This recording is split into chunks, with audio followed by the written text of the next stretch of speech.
Saya ingin memulai dengan sebuah pertanyaan sederhana. Bayangkan jika kalian sedang sakit, lalu datang ke sebuah rumah sakit. Di sana kalian dirawat dengan penuh perhatian. Obatnya gratis, makanannya bergizi, dokternya pun profesional. Namun yang paling mengejutkan adalah ini. Ketika kalian sembuh dan hendak pulang, pihak rumah sakit justru memberikan pakaian baru dan uang saku kepada kalian. Bukan untuk membayar tagihan, tapi agar kalian tidak langsung kesulitan mencari nafkah setelah sembuh. Kedengarannya seperti cerita utopia, seperti mimpi di tengah dunia modern yang biaya kesehatannya semakin mahal. Namun, yang mungkin tidak banyak kita ketahui adalah sistem seperti ini benar-benar pernah ada dalam sejarah peradaban manusia. Dan tempat itu disebut Bimaristan. Hari ini kita akan membahas sebuah warisan besar peradaban Islam yang sering terlupakan. Sebuah sistem kesehatan yang tidak berdiri di atas keuntungan, tetapi berdiri di atas nilai kemanusiaan dan tanggung jawab spiritual. Istilah Bimaristan berasal dari bahasa Persia. Bimar berarti orang sakit, dan stan berarti tempat. Jadi, secara sederhana, Bimaristan berarti tempat bagi orang sakit. Namun, dalam dunia Islam, tempat ini juga sering disebut Darul Ashifa, yang berarti rumah penyembuhan. Menariknya, kata yang digunakan adalah shifa, yang berarti kesembuhan. Ini menunjukkan cara pandang yang sangat optimis. Orang datang ke sana bukan untuk sekedar dirawat, tetapi untuk disembuhkan. Lalu muncul pertanyaan penting, mengapa peradaban Islam sangat serius mengurus kesehatan? Jawabannya ada pada nilai dasar dalam ajaran Islam itu sendiri. Rasulullah SAW pernah bersabda, "Sesungguhnya tubuhmu memiliki hak atas dirimu." Artinya, menjaga kesehatan bukan hanya kebutuhan biologis, tetapi juga bagian dari tanggung jawab spiritual. Tubuh manusia adalah amanah dari Tuhan. Menjaganya berarti menjaga amanah tersebut. Dalam sejarah Islam, perhatian terhadap kesehatan bahkan sudah terlihat sejak masa Nabi. Ketika sahabat Sa'ad bin Abi Waqqas sakit di Mekah, Rasulullah menyarankan beliau untuk berobat kepada seorang tabib terkenal saat itu, yang bernama Al-Haris bin Qaladah. Beliau mempelajari ilmu kedokteran pada era pra-Islam, melakukan perjalanan ke daerah Romawi, Yaman, dan sampai ke Persia, dan seluruh jazirah Arab untuk mendalami pengobatan. Ini menunjukkan bahwa Islam tidak memusuhi ilmu kedokteran. Sebaliknya, Islam mendorong umatnya untuk mencari pengobatan dan ilmu pengetahuan. Karena Rasulullah SAW bersabda, hikmah itu adalah suatu yang hilang dari seorang mukmin. Di mana saja seorang mukmin mendapatkan miliknya yang hilang, maka hendaklah ia mengambilnya. Contoh lainnya terjadi pada masa Perang Khandaq.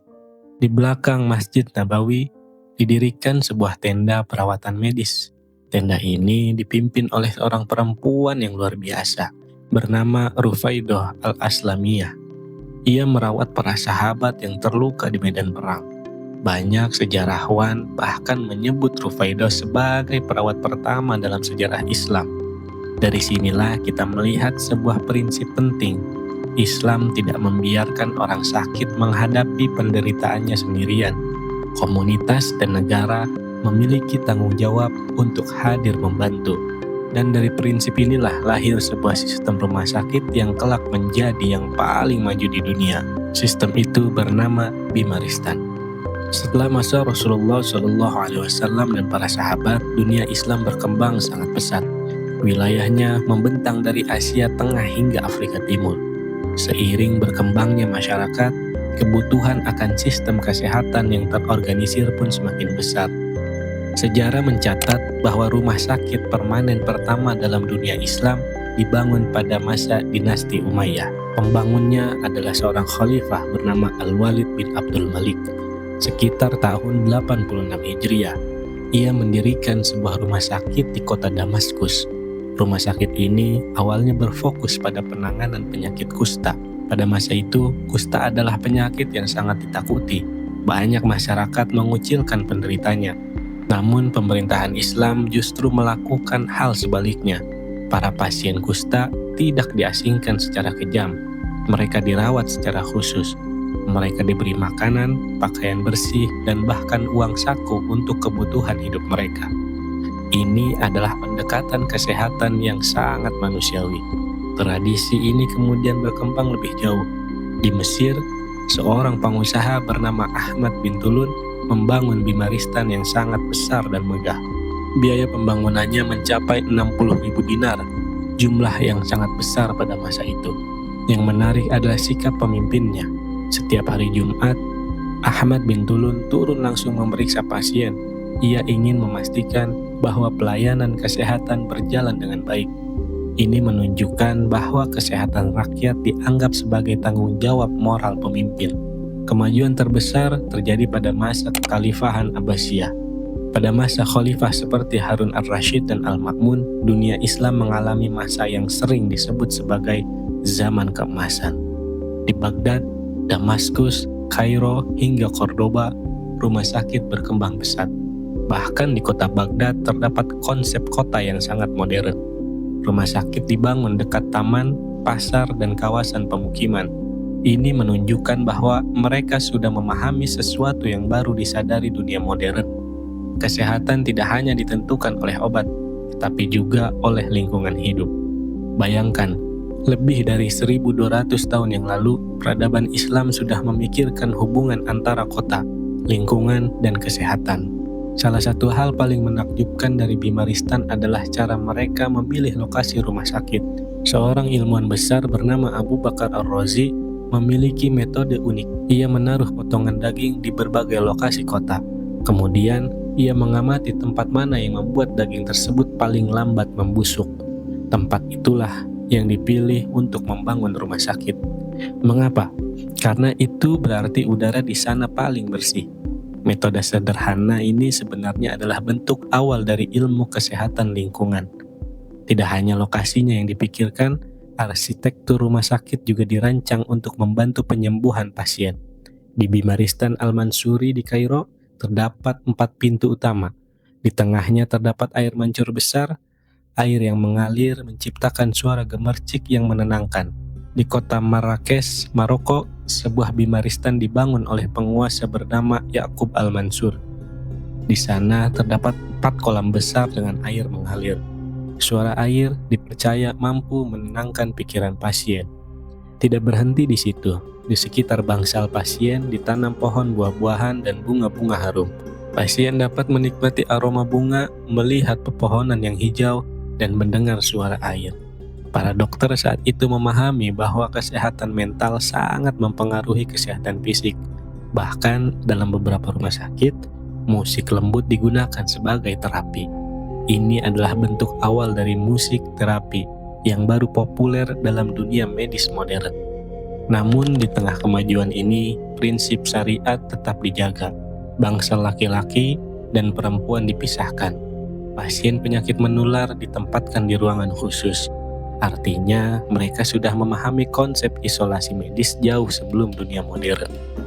Sekarang, kita berbicara tentang para dokternya. Seringkali kita membayangkan dokter zaman dulu hanya menggunakan metode sederhana. Namun, kenyataannya dokter di dunia Islam pada masa itu adalah ilmuwan kelas dunia. Profesi dokter sangat dihargai. Seorang dokter kepala bisa mendapatkan gaji hingga 50 dinar per bulan. Jika dikonversi ke nilai modern, jumlah ini bisa setara dengan 500 juta rupiah kurang lebih. Selain gaji, mereka juga mendapatkan tunjangan transportasi dan fasilitas lainnya. Namun, tentu saja standar untuk menjadi dokter sangatlah tinggi. Pada abad ke-9 Masehi, pemerintah Abbasiyah sudah menerapkan sistem lisensi medis. Seseorang tidak boleh membuka praktik kedokteran tanpa lulus ujian resmi. Pengawasan ini dilakukan oleh tokoh medis terkenal bernama Sinan bin Sabit. Artinya, konsep sertifikasi dokter sudah ada lebih dari 1000 tahun lalu.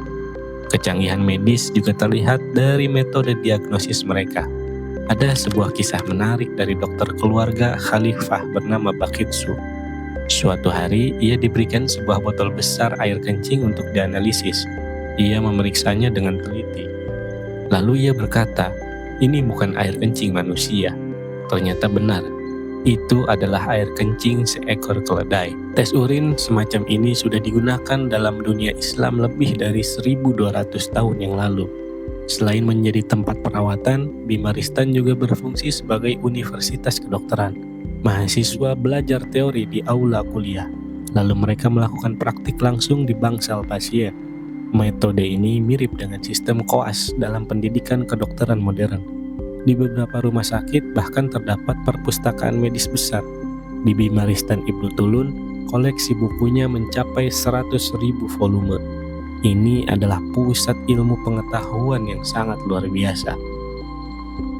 Sekarang muncul pertanyaan besar. Jika semua pelayanan ini gratis, dari mana uangnya? Jawabannya adalah sebuah sistem sosial luar biasa dalam dunia Islam.